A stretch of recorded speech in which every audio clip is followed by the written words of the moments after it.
Hello and good evening, and thank you very much for joining us on Pipoz Parliament this Friday, the Good Friday. I'm sure everybody's having their special time resting and reflecting. And today I'm very much privileged to be speaking to three gentlemen who I find to be very interesting in their thinking and the expression of their thoughts. I'll start with Mr. Aaron Ngambi because he's at the top next to me. Mr. Aaron Ngambi, thank you very much for joining us. Thank you, Pilato. Thank you for having me, and good evening to your audience, and happy Easter. Simon, welcome to the show, and thank you for joining us. No, thank you. It's an incredible pleasure. Thank you, Pilato. Thanks, man. Joe, thank you very much for joining us, and you're welcome to the show. Thank you, Plato. Greetings from Uganda and a happy Good Friday. Thank you very much. Thank you very much. So today we're going to be discussing, I want us to discuss Uganda. We obviously wanted to do a discussion without you, but I realized it was going to be gossiping about Uganda.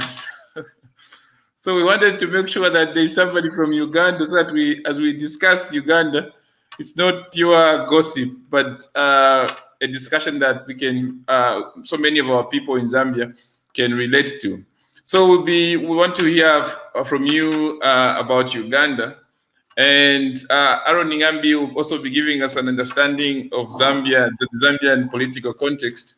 And Simon will also be sharing perspectives from an international perspective, looking at law and trends regarding governance and issues like that. So to kickstart the show, I want to play a video clip. I want to play a video clip that I would ask Joe to comment on, and then as he shares his perspective. So here we go. His main opposition presidential candidate, Kizza Besigye, has provoked chaos here in central Kampala on Monday. People taking to the streets to protest against that arrest. According to the police, he was detained because his convoy failed to respect the routes which had been set out by the authorities. People took to the streets in order to protest against that, and the police left their main headquarters about 200 meters from here in order to chase people off the streets and restore order. People disappearing upstairs to the... I think, was it playing that side? I think it didn't play, and I think it could be with the network. I'll try to bring it back after Joe speaks to us. So Joe, I want you to share with us the Ugandan context. Where is Uganda coming from? Where is Uganda now? Has there anything changed? Has anything changed? And what changed? Maybe if I may begin from the clip that you've just played, that was during the political campaigns that were taking root in the country. We had a presidential election on 14th January 2021. Well, the situation right now is calm, apart from a few individuals, especially those ones who are leaning towards Honorable Kyagulanyi Ssentamu Robert, commonly known as Bobby Wine. Most of the supporters are still in jail, but one by one are being released from the incarceration. And well, just as to say, to get back to your question, the situation is getting calmer and calmer each passing. Okay, I think network is doing what it does best. I'll try to play that video as we wait for Joe to bounce back. Okay, there he is. Yes, actually, we lost you. I also lost you all. Okay, so you can continue. I don't know if you heard how I had started off. I had said that that clip was captured during the presidential campaigns, whereby the security system were in running battles with the Honorable Kyagulanyi Robert Ssentamu, who was the presidential candidate. Actually, he was a very big figure in the recently concluded election. Just as you know, on 14th January 2021, we went into the polls of electing the president and the MPs. Are you there? Yes. Are you there? Yes. Well, now to get back to your question, the situation is now calmer, whereby now the police is not in running battles with the Honorable Kyagulanyi, who is commonly known as Bobby Wine, is a musician. The government refused all the media houses to host him on either the TV shows or radio stations. None of his music is being played on radio stations. He's not allowed, just as you know, he's a musician, he's not allowed to, even before COVID, he was not allowed to stage a show, because that's where he gets an income apart from being an MP.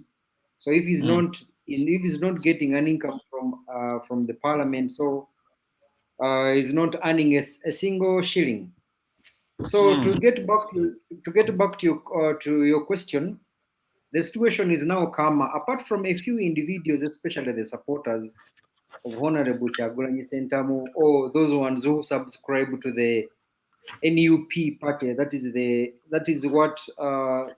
party that Honorable Kyagulanyi Ssentamu heads. There are still those who are still in incarceration, but the cases that are against them are possession of firearms. But again, when the police and security agencies went to their homes to check whether they had guns or bullets, they didn't find. It's only after a few hours that they had to go and plant. And then the supporters were later on tried in the court martial. The court martials is where they try the army officers. But again, someone will ask, are these in the army? But they're not in the army. But just because that's why, because just as you know, this is a military regime. Although Uganda went into multi-party system in 2005. Of which Zambia went into multi-party system in 1991, if I'm correct. So they've been, and you know, the government has been in power since 25th to be exact, but that's what they say, 25th. But now we celebrate the incoming of the new government. It came in government on 26th. 26th January 1986. So since then, there's been one government, and the government was in power up for 10 years. After 10 years, that's when we had a new constitution, but the new constitution has always been altered quite a number of times. So basically, to go back to your question, the situation is now calmer. All right. Thank you very much. Aaron, listening to what Joy was shared, does that sound any familiar? Well, very, very familiar, because you will recall that Zambia 10 years, 15 years back was not in the situation where we are now. So roughly, let's say 15 years back was 2006, 2007. That was under the leadership of the MMD era with President Mwanawasa as president. Today, fast forward, we have a president who's President Edgar Lungu, and the Patriotic Front government is the government in power. Now, when you make the comparisons, you would realize that actually it's a very high bar for President Lungu to live up to what Zambia was 15 years ago. Because you look at the rule of law, there's breakdown in the rule of law in the country. You look at the credibility of the governance system, you know, the institution that governs the country, they are almost non-existent. I'll give an example, specifically the Anti-Corruption Commission. You know, during the era of President Mwanawasa and the MMD, you will recall that the president had set a tone from the top. He was very much categoric about fighting corruption. He had established the task force on corruption. The SCC actually had teeth to bite. They were able to investigate government officials or anyone found in corrupt activities. Under this regime, we have seen cabinet ministers, for example, previous cabinet ministers, even some current cabinet ministers, investigated by the ICC while in office as a minister, as a government official. Now, that's been unprecedented. We've never seen anything like that. Also, you look at the police, for example, as an institution of government. The police, the way that they've conducted themselves in Zambia today is no different from what we've seen in terms of brutality, what we've seen in Uganda. In fact, you recall that not long ago, we had 2 Zambians, unarmed Zambian civilians, who were killed in cold blood by the police officers in Lusaka, the capital city of Zambia. And in fact, what did the president do? The president said, well, I need a report within, I think it was 28 days. And that report actually was presented to him, and nothing came out of it. The same Inspector General of Police who was in office then is still in office today. The same Minister of Home Affairs who was in charge of the police, who was in office then, is still the same Minister of Home Affairs today. So you will see that the governance system in our country is slowly but surely becoming much desirable. Now, I wanted to make a point quickly that, the dictatorship in Africa and across the continent, they're not born overnight. It is a gradual process that produces dictatorial tendencies, or even produces dictators to rule government. I think that my friend Joe will agree with me that 35 years ago in 1986, when President Museveni came into power and promised democracy, there was jubilation. People were excited. This is a new dawn for Uganda. But over time, with what he actually has alluded to, tampering with the constitution, lack of respect for the rule of law, degrading the governance system, institutions that are responsible for the governance system, you've seen that we are where we are now in terms of Uganda's democracy 35 years later. And even the same thing can happen to any other country in Africa, Zambia inclusive. Any dictatorial tendencies won't just happen overnight. It is a gradual process. One thing leads to another until you find yourself in a mess such as Uganda. Thank you very much, Aaron. So Simon, I would like to hear from you. Would you be in a position to share your analysis on how governments in Africa and everywhere use power, use the law to oppress? So I'm going to give an example of what we've seen and we keep seeing in Uganda, where, let's say, Mr. Kyagulanyi is not allowed to perform, is not allowed to move around, and that is being done under the law. And we also heard from Joe how they keep massaging the constitution to suit the agenda of a government. And we also see that happening in Zambia.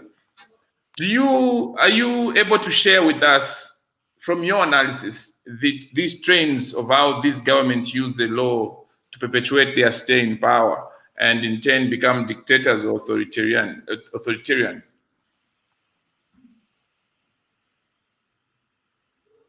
Simon, are you there?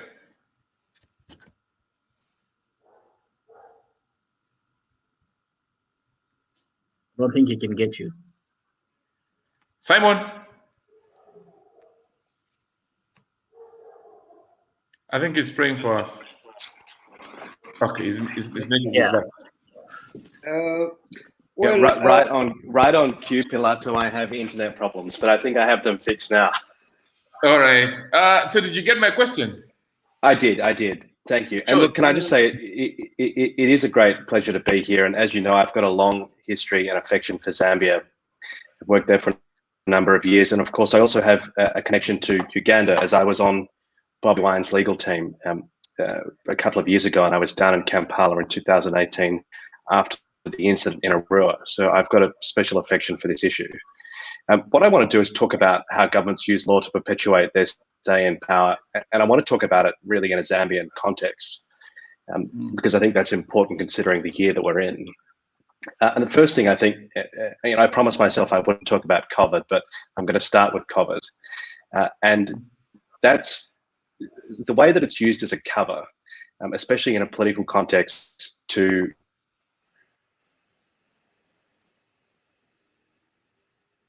think we lost Simon again. I'm back. Simon, should we send you the Zambian network?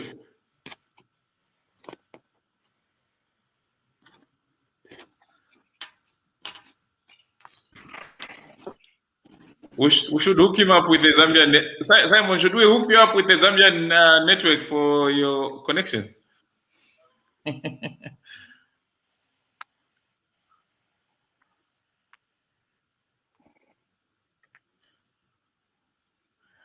Okay, so as we were waiting for Simon to sort the internet issue, okay, it's gonna.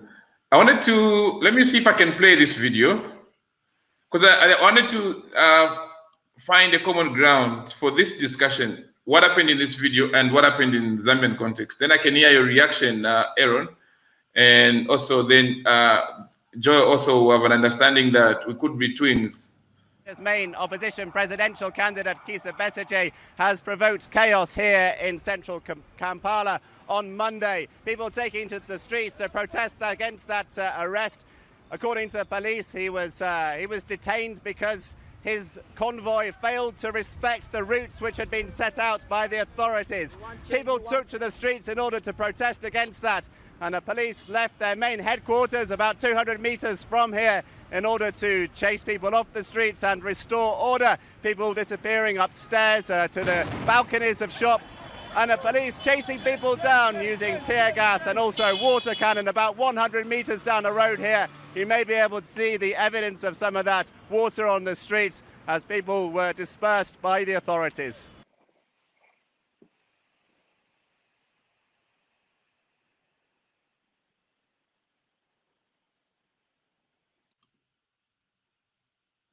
Did you want me to weigh into that clip? Okay, so I think I'm sure, Aaron, you got what that arrest was about. Did you? Why was Besigye arrested in according to that story? Well, according to that story, it's basically saying that Kizza Besigye's convoy of vehicles were in a situation where they did not give way to the president or were in the wrong place at the wrong time. Basically, does that sound like yes, you recall there was a case that came up with one of the Zambian opposition leaders. In fact, the man that leads the largest opposition party in Zambia, President Hakainde Hichilema, who was implicated in a treason charge because his motorcade or his convoy could not give way for the presidential motorcade of President Lungu. And we know that he was put in prison for over 100 years. I think it was 127 days, if I'm not mistaken. And he was charged with treason based on that, which was, in fact, by any standard, laughable to many people. Okay, so I'm going to come back to that. Let's hear from Simon. Simon, you can. Oh, so now you've gotten a better network. It looks. Simon, can you continue with your presentation? Sure. So I was talking about the ways that government use the law to perpetuate their stay in power, and I started with COVID. And COVID, I think, is used, and the restrictions on people's movement is used, in fact, to restrict political candidates. And we saw this in Tanzania with Tundu Lissu in the October elections. We saw it with Bobi Wine in Uganda, and arguably some of the candidates in Zambia this year are also being restricted in terms of their movements. And in all of those cases, we're seeing the incumbent government not held to the same standard. And what they do is they say, we're not politically campaigning, we're making a policy announcement, we're talking to the community, but really they are politically campaigning. I think the next point, how governments use the law, is through money, power, and patronage. And one of the best ways they do this is they nationalize strategic assets. And the purpose of this is to enrich their allies. And when they enrich their allies, they, of course, perpetuate their stay in power because they donate to the political parties and ensure that that system of control is maintained. They also use the law to destabilize perceived opponents of the regime. And in Zambia, they've used this most obviously in the last 12 months, I think, through the mining and power sector. There's a particular power company, CEC, which is perceived to be aligned with the opposition, which is not true. However, that perception has meant that they've been under sustained attack for a long period. And that's two things. One, that's stopping money going to the opposition. and it's encouraging the money that otherwise would be going to them to go to the leading party. The next thing they do is and again, Palazzo, I won't speak for you on this, but of course they destabilize political opponents of the regime who speak out, whether through their music, activism, writing, words, whatever it might be. But I'm sure that you can have an on-the-ground perspective on that one, my friend. Another point, of course, is using the Constitution, and it's a classic one we've seen not only across Africa but worldwide. And there's a whole discussion that's happening now around whether Lungu can stay on for another term, and the constitutional interpretation around whether or not that's legal and/or possible. Voter suppression is a really interesting political point, but if we take it back to Zambia, it's become a legal issue because, as you know, they during the course of last year deleted the entire voter roll and then forced every Zambian citizen to re-register. Now, they did this again in the context, the second time I'm mentioning COVID, I apologize, but they did so in the context of COVID, which is really interesting because it meant that from their original 9 million target that they were looking at, they've fallen well short of that. I think it's around 6.7 million. And please correct me if I've got that wrong, but it's certainly a lot lower than their original target. And I'll stop talking in a second, but I would like to make a point on media freedoms, which is another way that governments perpetuate their own power through the law. And the great recent example is the cyber reform bill that's currently under discussion, which I haven't read the bill in great detail, but I have read it. It's extremely vague. It purports to do one thing, but actually does another. And the effect, in my view, and I'd like to hear from the panel on this, is that it has a chilling on freedom of speech. What it does is and I've seen this elsewhere. I've worked in media freedom laws in Australia, all across Europe. What it does is it changes how people communicate with each other, which is really important because private political conversations are the bedrock of how people form their decisions about who they're going to vote for, what they think about policy, etc. Anyway, I perhaps went longer than I was supposed to, but those were my points on how they use the law, Pilato. So firstly, I'm going to give you enough time. Let me just get to, so Joe has dropped. Let me get back to Aaron. So Aaron, when somebody says Zambia is the next Uganda, what is your thought? What do you think? Are you agreeing to that? If you're agreeing, why? If you're saying you're disagreeing to that, why are you disagreeing? Well, first of all, I'd like to just follow up on what Simon said with how governments, current regimes use the law to disadvantage the opposition to perpetuate their staying power. He talked about COVID, for example, COVID-19. This played out very well in Uganda. President Museveni was going about and having rallies and doing whatever he wanted to do. But yet the opposition, such as Bobi Wine, Honorable Kyagulanyi, could not have a rally. And so this creates an unfair advantage. And that's recipe for anarchy itself, especially during a campaign. So I hope that does not play out as we go into the elections in Zambia in August. We hope that the field will be leveled out, the playing field, and that all the candidates will be able to have a chance to adhere to COVID regulations and to be able to campaign freely, as stipulated by the Electoral Commission of Zambia. Secondly, the other issue that Simon spoke to is the issue of how governments use the law, to disadvantage others.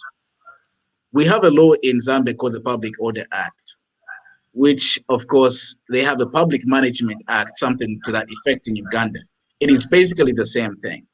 And the current regimes, they use that to make sure that they restrict freedoms of assembly, freedoms of expression, and that they restrict that from the opposition so that they can have an advantage. It is, in fact, very concerning to see that even the Patriotic Front government today, they use this law carefully so that the opposition does not go about and have meetings, but yet you see the party officials in the Patriotic Front government having meetings and having rallies and having mobilization meetings, so-called mobilization meetings, when they go to all these different places and provinces.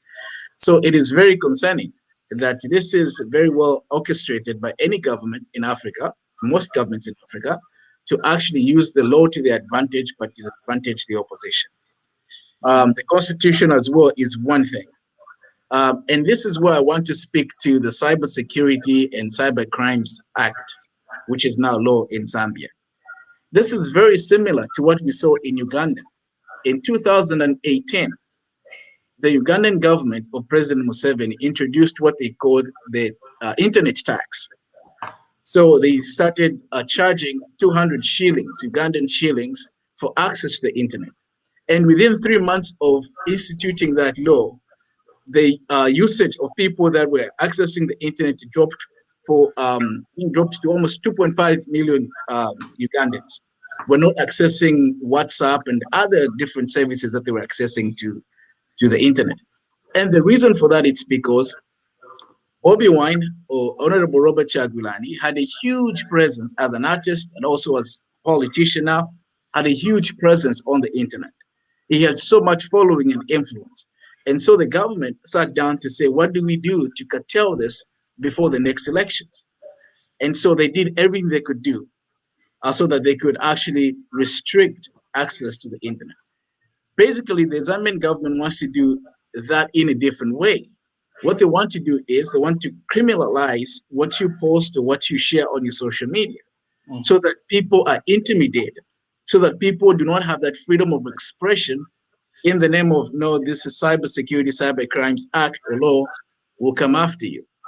But it is because the opposition in Zambia have a huge presence on the internet, on social media. And so these are some of the parallels, these are some of the similarities between Uganda and Zambia. So if someone asks me, is Zambia the next Uganda? My answer to that is unfortunately, yes, under this regime. Like I said from the beginning, dictatorial regimes do not just come about overnight. They're not just born out of the blue. Dictators are not born, they're actually made. It is a process. Just like even leaders are not born, they are made. You know, you recall that when Nelson Mandela was released from prison and then he had his first rally in the stadium, the words that he said, exactly, he said, I'm not a messiah, I'm not a prophet, but I'm just a man like you, but made a leader by extraordinary circumstances. These circumstances produce leaders. These extraordinary circumstances, you know, produce leadership. But also to the contrary, there are circumstances that produces dictators. And this is what we have seen. And so if we do not curtail this trend of what we're saying in terms of Zambians' democratic space shrinking and the political space shrinking, then we're in trouble. Then yes, we could be the next Uganda. Simon, any follow-up thoughts on what Aaron has just shared before I throw another question on you? Yeah, sure. So I think we need to make two important distinctions between Uganda and Zambia. And the first one is that Uganda has a special position in that part of the world because of its military complex. And it's important to the importance to the international community in the provision of troops to peacekeeping efforts, to localized wars in other parts of the continent, including South Sudan, the DRC, etc. Means that I think it gets a free pass, unfortunately, in the international community because it's so heavily reliant on that, which Zambia doesn't. So Museveni, I think, gets away with the behavior he does because of that leverage he has over the international community. And I think the second point is, and I think it's connected, is that the Ugandan government has shown much more willingness to act violently towards its own citizens. And we saw that with the recent elections. Now, of course, it was mentioned earlier that those two people were tragically killed just before Christmas in Lusaka last year. And I take on board completely the point that dictatorships don't happen overnight. My hope is that it doesn't go down the same path that Uganda's gone down. But I think at this point in time, we have to make that distinction to have a reasonable debate. So now, why should the international community why should it care? So why should the international community care or be concerned with what is happening in Zambia or what is happening in Uganda? I think the international community cares generally for two reasons. First and foremost, self-interest, and second, prevention, the prevention of various things, which I'll go into in a second. Just talking about Zambia, the international community's self-interest focuses on the energy transition and the importance that Zambia has to the greening of industry, which is through the provision of copper. It's extremely important as a strategic metal, and it's only going to increase as we sort of further go through that green transition. Of course, like many African countries, the sort of new Cold War playing out between China and the US is playing out in Zambia, most prominently in the mining sector, but I think we will see it increasingly in other sectors. And the second point on self-interest in respect of not just Zambia, but I can think of 3 or 4 immediate neighbours, is the repayment of debt, which, and as we know, Zambia has a huge external debt, both in the commercial and also the public sector. And the reason the international community cares about that, of course, is to have that debt repaid. But also, Zambia is a real litmus test at the moment, because if Zambia defaults and doesn't pay back its debt, it might give an excuse to other countries not to pay back its debt. So I think the international community is really following Zambia closely at the moment through the multilateral institutions, but also commercially. I think it's important to note that Zambia has historically been a role model for democracy, especially since '91. And it's important to the international community that that's protected. Zambia has had presidents from different regions of the country, from different parties, and the opposition, although with some irregularities, has been allowed to campaign for the most part. And they came very close, as we know, in the 2016 election. And importantly, and of course the US has a story to tell about this, there have been peaceful transitions of power. And if you look at other African examples at the moment, Somalia, for example, has 3 ongoing electoral processes after an election that was widely seen as uncredible. So to have that contrasting with Zambia, it's important to protect that. Again, coming back to voter suppression, I think that's an issue that's not localized to Zambia and Uganda, but it's a worldwide issue, and governments are using it to steal elections, not by stuffing ballot boxes now. You can steal an election before it even gets to an election day, and the way they do this is they suppress turnout. And if you look, I mean, I was looking at the statistics earlier today. Like the turnout in presidential elections in Zambia in 2001 and 2006 was around 70%. At the last election, it was 56%. So there's a marked difference between, and it's becoming more effective to suppress that vote. By way of comparison, the UK, the last 4 elections between 65 and 70%. And I think just my last point on prevention is, and this is a global issue, I think, on combating populism and dividing electorates. And I think we've seen a recent change in Zambia, especially since the incumbent government came in, of further tribalizing Zambia, which wasn't the case under Kawanda's vision of the one Zambia, one nation. I think a lot more tribal politics is coming into the federal political system, and it's moving the discussion away from policy and what's good for Zambia along almost like sports team lines, to use sort of American parlance. And I think the international community cares about that because it's a bit of a cancer politically, and it needs to be stopped. Anyway, I'll stop talking, but those are my points about why the international community should care. As you were talking, I noticed Aaron was agreeing with you, and dancing to your thoughts. Well, I disagree with one thing, though. I think that Simon, he's accurate in making the distinction between the Zambian historical background of politics and how, you know, we've elected presidents and how that has unfolded in terms of democracy, as opposed to the military junta in Uganda. So that I agree. I mean, Uganda has a terrible background of coups after coups, you know.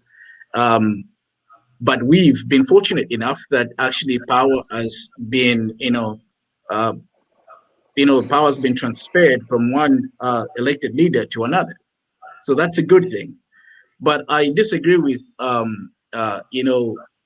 the point that Simon made, in terms of, it's true that the police and security forces in Uganda use excessive force, but, we are getting to hear a lot of abductions, in terms of Zambia and what's happening today, police abductions. Right now, as we speak, Honorable Axon Sejani, who I think is a former secretary to the cabinet, in Mwanawasa's time, if I'm not mistaken. He's languishing in prison without trial for over 14 days, which is unconstitutional. So we're seeing this family that has been abducted in Choma, and the opposition says the police know where this family is, and the police saying they don't know where they don't know where this family is. So whether you abducted by force or uprooted from your home by force, with the security forces, or whether they abduct you nicely, an abduction is an abduction. And the two cases that I talked about in terms of police brutality and police killings that happened in December of last year, those are not the only cases. You remember the late student at the University of Zambia, Vasper, who died in the hands of the police. We've had over maybe 5 cases of police brutality, excessive force, and also people dying at the hands of the police. So that is just the distinction I wanted to make. But in a nutshell, I think I agree with Simon. The international community has a lot at stake, and they need to take an interest in what's happening in Zambia before it's too late. So I'm going to just remind Joel that whilst you were away, somebody tweeted challenging you that you forgot to mention the continued kidnaps going on in Uganda, which are and extremely disgusting tortures carried out on the people. And I can hear Aaron also talking about kidnapping happening in Zambia, and he mentioned 3-4 people that he feels have been kidnapped. That sounds like it's one script being read here. Joel, why didn't you tell us about people being kidnapped in Uganda? Sorry, the kidnapping started way back before we went into the general elections, and the kidnapping are still going in up to now.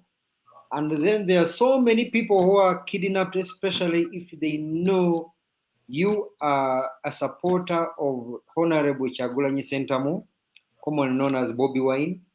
And even those ones who are still dying in the dungeons, up to now, actually the bodies are just dumped in the swamps or by the swamp.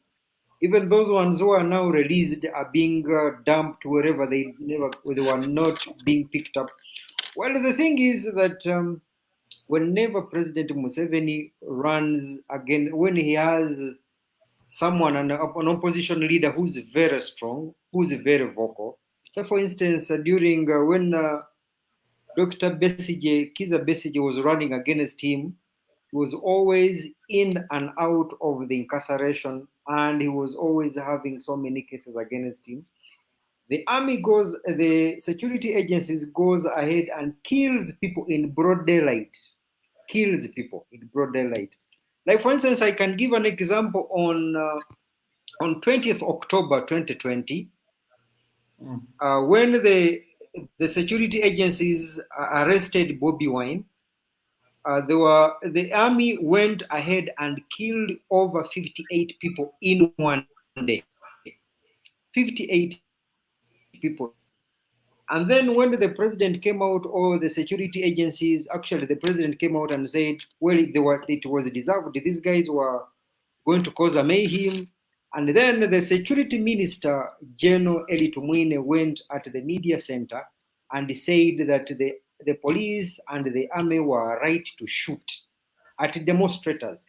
Remember, these are peaceful demonstrators. They were not. The only weapon that they had is that they would get worn out tires. They would burn them in the street. That's probably one of the weapons they had. And then the other weapon that they had is they had to get stones and barricade off the roads to show their anger that the presidential candidate was arrested in a manner that was not acceptable. And then the other thing is, even like, for instance, there are cars that are called Toyota Hiace. In Uganda, they are called drones. They're all tinted, and they can stop at any junction. And if they get someone whom they suspect, or whom they have been told that this is a supporter of Honorable Kyagulanyi, it will stop, and then these guys will bundle him up put him in the car, speed off, and no one knows where these guys have been taken. Even the minister, the minister for internal affairs came out in parliament and said that the government has 171 people in incarceration.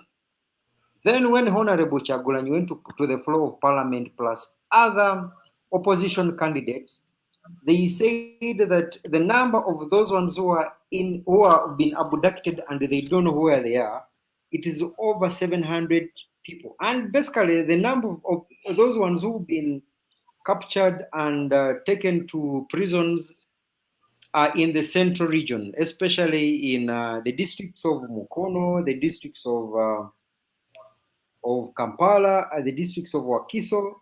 So mostly in those areas, it's only a few cases here and there whereby there have been arrests in the eastern region and in the northern region, and probably in the West Nile. But the kidnapping is still going on up to now. Only that a few individuals have been given back to their families, but not exactly to their families. Maybe another point that I would want to go into is that the government also curtails actually Ugandans not to use social media. But the Ugandans have gone ahead to use VPN to bypass the government blockade. Actually, right now, the government has introduced 12% tax on data. Whoever is going to be buying data, 12% is going to be deducted from the person that is loading data on their mobile phones, on their MiFis, on their Wi-Fi. So there's been, actually, this is another way. Remember that there is what they call overhead tax, that which we call OTT, whereby in order to access the social media platforms, one has to buy OTT so that he can or she can access into social media platforms. Yesterday, the government shut down Facebook. Actually, Facebook is not accessible, even if you bought OTT.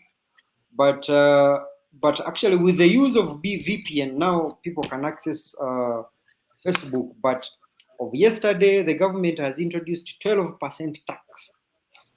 And then the government has also introduced more taxes. Actually, people are going to be more taxed, being that the government has, the domestic tax has shot over the nose.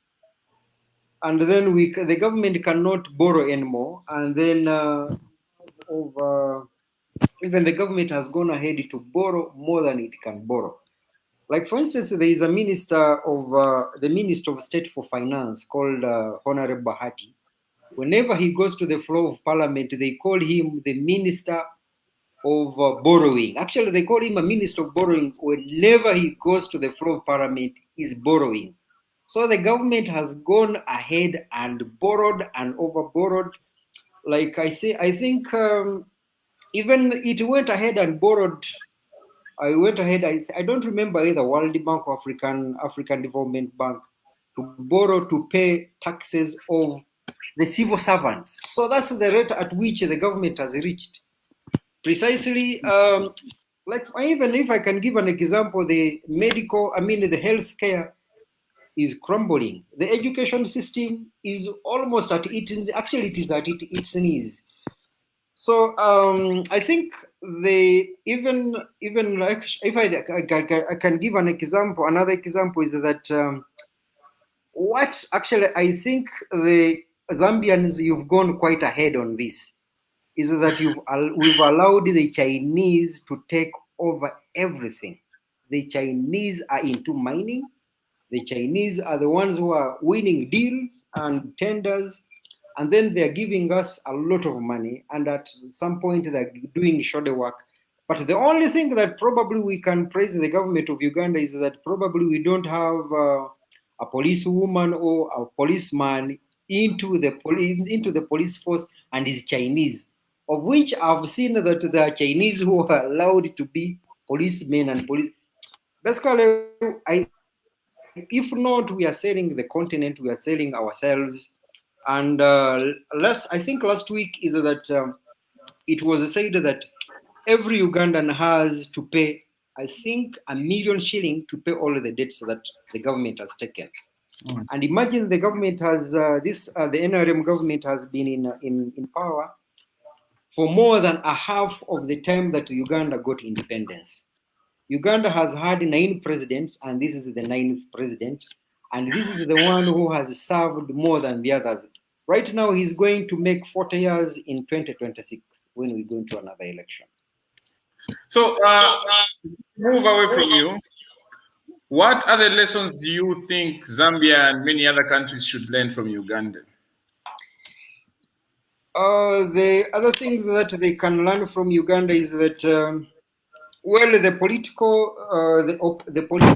political space, just as you know, is not actually it's all is really strongly to the neck during the campaigns. But after the campaigns, the political leaders can go ahead and say whatever they want to say.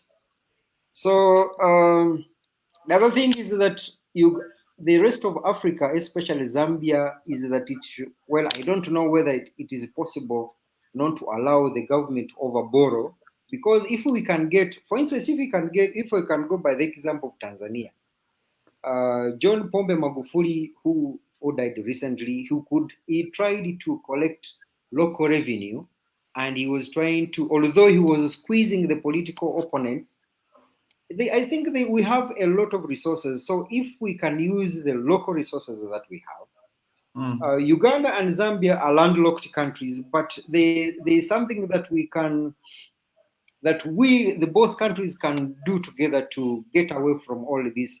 But basically what I can say is that we are all in the same boat, whereby the political space is not all that open.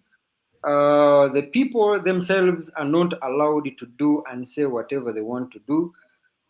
I think what we have to do is that we can use such platforms, but in Uganda, I think it is very hard to use such platforms. Once they get to come to know about it, they'll come and actually they'll come to you, the one who started it, and you'll end up in jail. So we are under the same boat, but I think probably Zambia is sailing at you're going closer to the shore, and for us we're still deep in the sea, whereby we have these waves that are almost sinking us, and these waves are the political waves of the leaders whom we elect and put in office. Like, for instance, I can give you an example. Another example is that the parliament that we think is going to fight for the local person down is also actually the Ugandan parliament is like, for instance, if I can give an example, another example is that the office of the Speaker of Parliament uses 5 billion shillings in a year. And then it is very hard to audit the office of the Speaker of Parliament.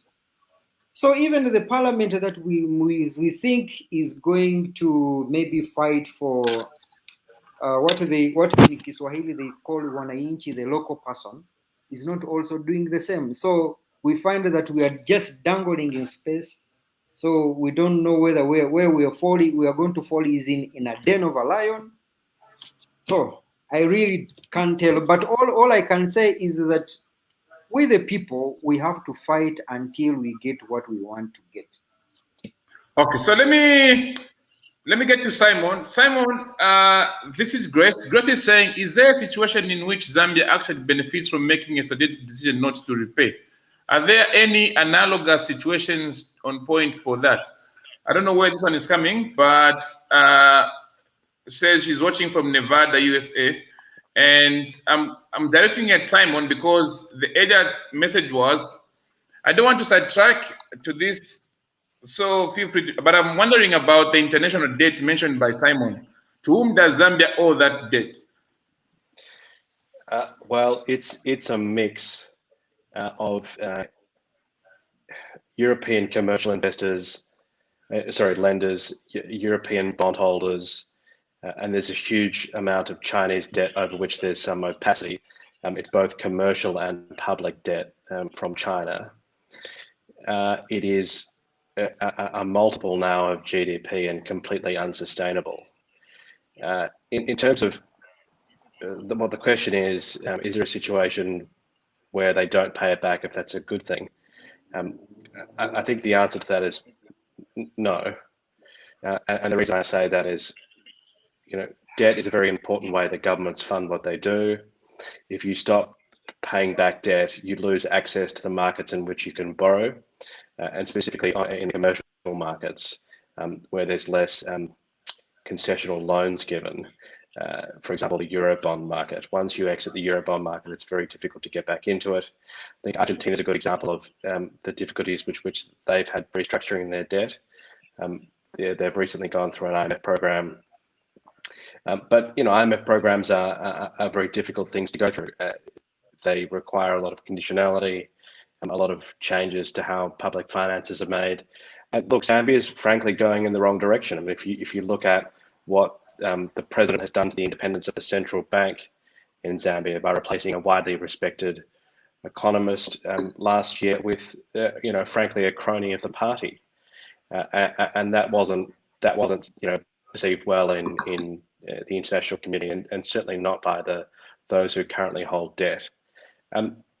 Before other people answer that question, one thing that really concerns me generally is when the international community tells countries what to do, and specifically, telling Zambia what to do. Can I ask the question of the three of you? What should the international community be doing, and what message would you like out there about Zambia and Uganda to help? I'll let Simon. I'll let Aaron to answer, and then Joe will also respond to Simon. I'm not allowed to share my opinions on this show. Yeah. Quickly, a side note, Joe, I wanted to let you know that Zambia is not the only country that has already been taken over by the Chinese, quote unquote. In fact, I think I was checking today that the Chinese government has donated 70 vehicles, brand new vehicles, to the government of Uganda. So I mean, we can talk about how fast the Chinese gone into Zambia or Uganda and all that. But it's regrettable. It's very concerning, and there has to be a way that our governments deal with China, the People's Republic of China, and other potential lenders or people that we get these monies from in a more civilized way. Concerning date, I wanted to mention that I actually write for a newspaper in Zambia, the Mass newspaper. I have a column where I write every week. And I wrote an article entitled, "The Next Government of Zambia Should Not Pay Back Odious Debt." And I know it was very controversial, but I bring it up because I wanted to share with you that that article provoked a response from one of the Eurobond holders in London, one of these people that has given money to the Zambian government. And he wrote me an email of 5 pages. He was outraged by the fact that I said, we have no responsibility as a country to pay back any odious debt that is contracted by the Patriotic Front government or this current government. Now, I did classify in that, I did explain and classify what odious debt meant in that article. And basically, I said, we've seen in Zambia now that the government has equipped the police service with basically military artilleries, heavy military equipment, before the elections. And these are the same police officers who have killed unarmed civilians in the last year or 2 years. So I said, if any of the money that we've got from these debts have gone to the purchase of these weapons to empower the police to do this, kill innocent civilians, then those debts should be classified as odious debts and should not be paid back. I did not say that Zambia should not pay back Eurobonds or should not pay back any other debt. But also, I think that it is very important that whenever a country, Zambia or Uganda or any other country, engages in contracting this debt, that there is an element of responsibility, not only on the part of the Zambian government, but also on the international community that is lending this debt to these countries. For example, if you take money from the IMF or the World Bank, there are stipulations and conditions of what qualifies you to actually contract that debt and what time frame and what you should do in order for you to pay back. Some of those guidelines are very helpful. But if you go and contract data from the People's Republic of China, for example, there's no framework. There's no any way that they follow up or responsibility on their part to see that the money is used for the intended purpose as contracted between the two sovereign states. So that is concerning because today, Aaron, can you quicken it up? I think we're running out of time. I would like to hear from Simon as well, and then also read a few questions from our viewers. As we speak today, Zambia has external debt of $30 billion. There is no restructuring that's going to happen anytime soon. They're not talking about how we're going to engage stakeholders and restructure these debts and pay back. And that is unfortunate. And that is what we need to go away from.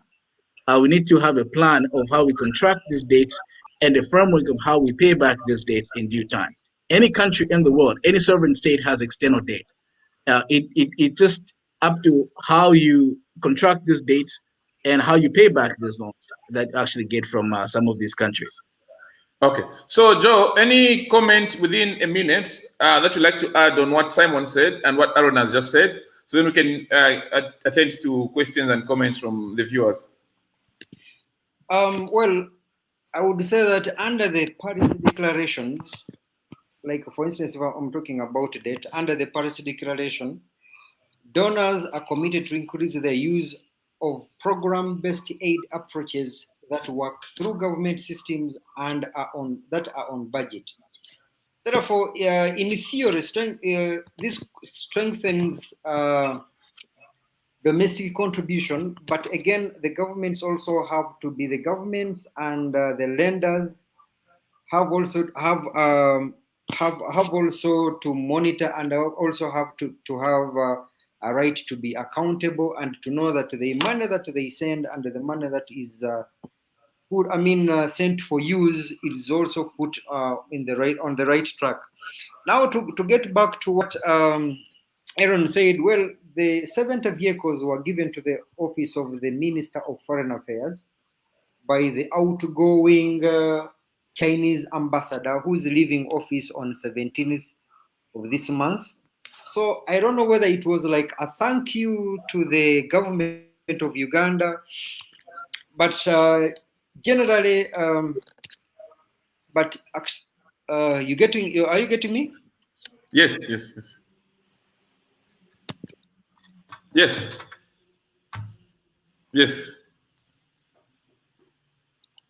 Hello? Aaron, we can, Joe, we can hear you. Generally, hello? Yes. Okay, Joe,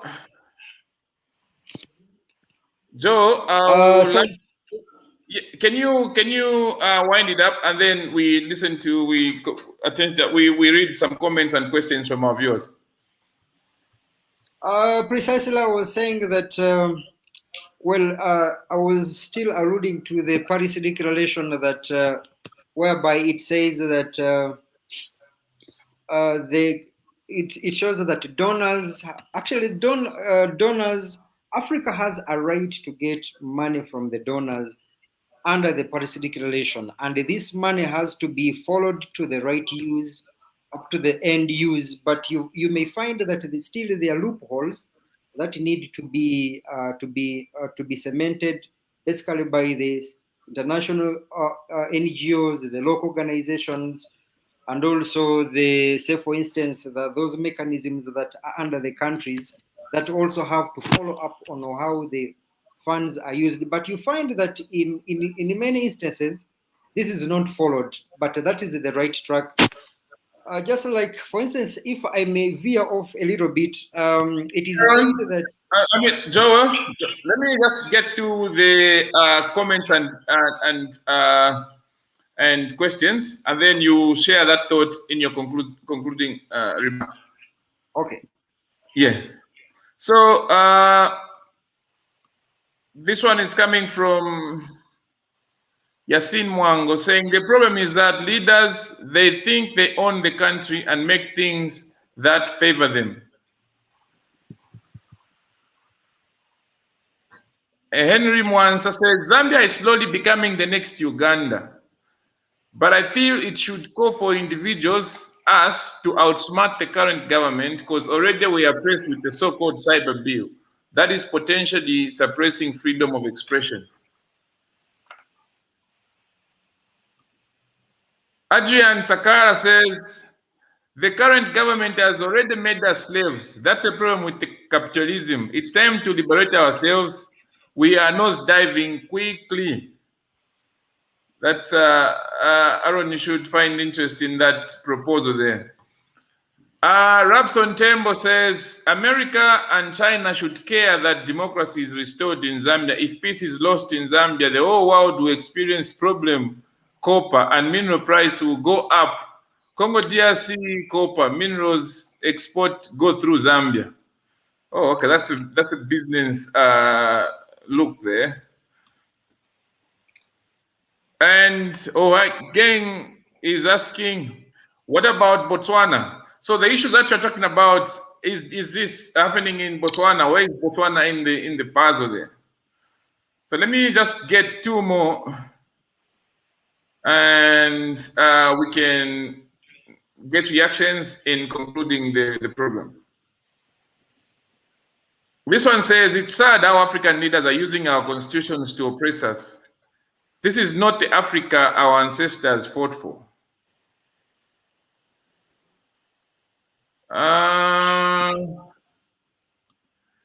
Sakala says, Zambians, we can do better before it's too late. I don't know. This one is crying. I cry for Mother Zambia. God, this is our country, Zambia, and we don't have another Zambia besides this. Don't let bad leadership destroy our lovely Zambia. Last one. Pilato, we are also seeing military fighter jets patrolling the skies in the night, right above houses in Monze and Namwala. We don't know what they are up to. Gentlemen, that's the last message I'm going to read. I don't know if I'm going to be enticed to read some more. But I want you to share your concluding remarks. Please be as brief as you can. And you can choose to respond to any of these comments, or if you have any thoughts that you feel you should have shared on this program, you may close with that. I'll start with Aaron.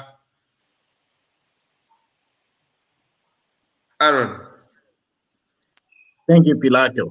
I just wanted to say that I think the biggest thing that's at stake in Zambia right now is constitutionalism.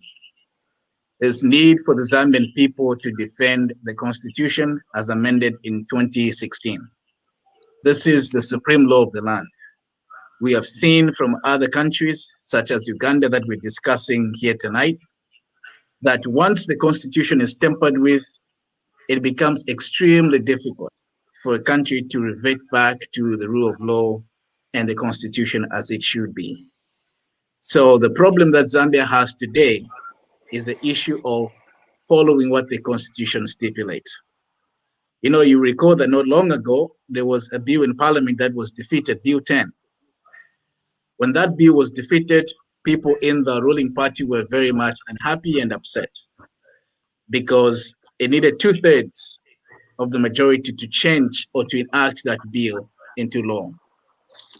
And so because of that, we have seen that the attempts, right now people are talking about eligibility of the current president. Should he run again in 2021 or should he not?